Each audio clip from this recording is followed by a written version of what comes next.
Comment faire pour que ton pitch engage l'action comme un fou et ça sans faire comme les autres? La réponse dans cette vidéo.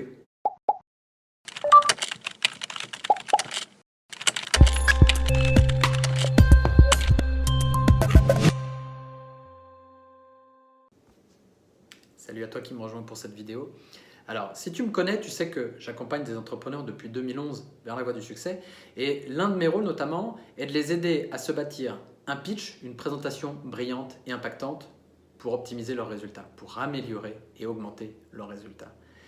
Et une réflexion m'est venue il n'y a pas longtemps à force de répéter mes recommandations lors des coachings, c'est que beaucoup d'entrepreneurs focalisent leur attention sur le résultat. Ils ont trop d'attentes vis-à-vis du résultat et ils placent l'enjeu à la fin du pitch. Je voudrais juste rembobiner la séquence et te ramener aux premiers instants, ce moment où tu connectes finalement avec ton auditoire, ce moment où tu fais ton entrée sur scène ou dans la salle et où très rapidement, le véritable enjeu, c'est d'arriver à capter l'attention et surtout de donner à ton public l'envie de t'écouter, l'envie de suivre l'histoire que tu as à leur raconter et donc d'attendre la fin. Et pour ça, il faut ne pas se rater dès le début et j'invite les membres de ma formation à réaliser ce qu'on appelle une accroche hypnotique. C'est-à-dire finalement poser, alors je lui donne un nom particulier, j'appelle ça la rupture de pattern dans ma formation et si tu reçois mes mails, tu dois savoir de quoi il s'agit.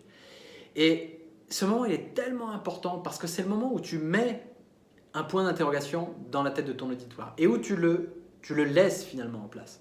Parce que le but, c'est que tant que tu n'as pas résolu la question que tu poses au départ ou le problème que tu as lancé, eh bien, tu as des gens qui t'écoutent. Parce que tu as des gens qui sont en attente d'une solution. Donc la première chose, premier conseil que je te donnerais pour un pitch, plutôt que d'attendre tout de suite le résultat de la fin, c'est d'abord de faire bien dès le début et de réussir ta première accroche. La deuxième chose qui va t'aider à réussir, c'est d'utiliser une structure précise et qui fonctionne.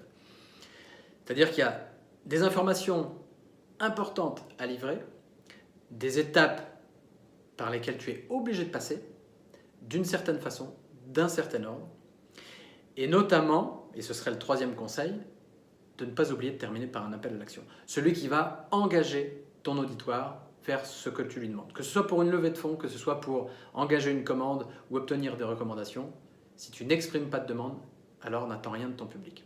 Et malheureusement, je vois trop souvent d'entrepreneurs finir leur pitch par un banal « merci de votre attention, c'est gentil, mais c'est pas avec ça que tu vas engager l'action » ou encore, et ça ce serait bien pire, « voilà, nous en avons terminé » ou « voilà, c'est telle société ».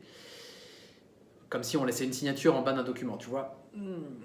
Ok, c'est le genre de maladresse qu'on peut pardonner, mais sauf que si tu le fais, tu viens de te griller une cartouche. Donc, je la refais.